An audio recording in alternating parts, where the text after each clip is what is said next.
And I ended up going 204 days without seeing him. He was moved without my knowledge.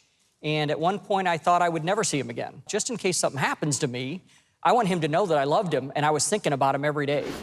Studies show that children raised in one-parent households are more likely to suffer from a range of negative effects.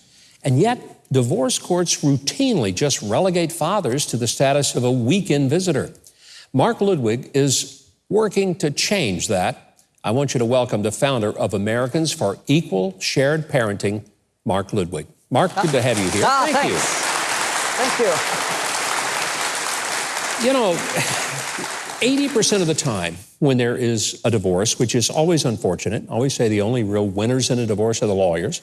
Exactly. But 80% of the time, the judge just arbitrarily gives custody to the mom, and the dad is kind of left out. Exactly, and unfortunately, most people aren't aware of the situation until it happens to them. Yeah. I wasn't. And 12 years ago, if someone mentioned there was a problem, I wasn't aware it was an issue until it happened to me. So when it happened to you, unfortunately, you and your spouse split, and a child, a son involved, you, I'm sure, thought, okay, well, I'll get him halftime, she'll get him halftime, we'll share this. Didn't quite work out like that, huh?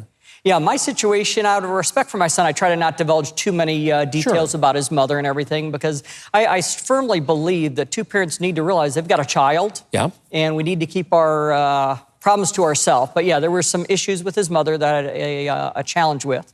And I ended up going 204 days without seeing him. He was moved without my knowledge. And at one point, I thought I would never see him again. And it was horrible. I started writing a journal during that period of time because I thought, just in case something happens to me, I want him to know that I loved him and I was thinking about him every day. So I started writing to him every night before I went to bed. And I still do it to this day. He's got 42 books now of journals. 42 books of journals? Every night before I go to bed for 11 years now, I've written to him. So his entire life is journaled. And when he turns 21, I'm going to given to him. And I've tried to not de-edify his mom, but let him know how much I cared about him and how much I was thinking about him during everything that went on. So this became, first, a personal issue, you trying to make sure that you could be involved in your son's life. At what point did you decide, you know, this is a bigger thing than me? There are dads all over the country who are being shut out of their children's lives, and they really have a hard pathway going through court to get either joint custody or sometimes even simple visitation. When did you decide you were going to do something bigger than just fight for your own son's case? Well, I'd been pretty active in St. Louis in the community. I'd served on a lot of board of directors and was very politically active. And so once it happened to me, I started getting phone calls that started trickling in, and then it became like a tidal wave saying, hey, the same thing happened to me. The same thing happened to me. And I finally decided, you know what, I've got a lot of political connections. Why don't I start working on trying to get legislation passed? And my biggest passion, believe it or not, is not even for me to make the change, but to educate people across the country so they can make the change. What kind of legislative things have to happen in a state in order to change that pathway? The biggest key that we're working on at the statewide level is what we call a 50-50 rebuttable presumption. Yeah. And what that says is when you walk into a courtroom, the child should be presumed to have equal access to those parents the same way they did the day before the divorce. Now, the judge still has discretion, but you don't arbitrarily pick a winner and a loser, which is what happens nowadays. Nowadays, someone walks into an attorney's office, and most attorneys will say, look, you know, you're not going to get 50-50 in our state. Yeah. One of you is going to win, and one of you is going to lose. So it turns parents into adversaries. Exactly. And then the children are injured by that because they see this even bigger fight. It's a horrible thing. And I mean, we've kind of embodied it into our law. When I'm thinking about how this could be changed, I'm also thinking, what happens when it doesn't change? When dads are left out of their children's lives, or for that matter, when a mom is.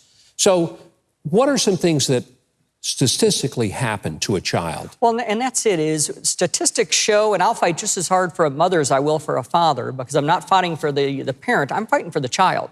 That child needs both parents in their lives. Great point to make. You're not fighting for the parent, exactly. You're fighting for the child. I'm so glad you said that. That's beautiful. You know, regardless of how I feel personally about my son's mother, that's his mom. Yeah. And she adds value to his life that I can't add. I believe that's why God designed it for two people to create a child. We both have strengths and we both have weaknesses. And we compensate for those when we're raising a child. And statistics have shown, from a fatherless standpoint, a child growing up without a father, 80 to 95 or to 94% of all teenage runaways, teenage pregnancies, teenage drug problems, teenage behavioral problems, 80 to 94% of all of those, the one common thing is they grew up without a dad. Wow.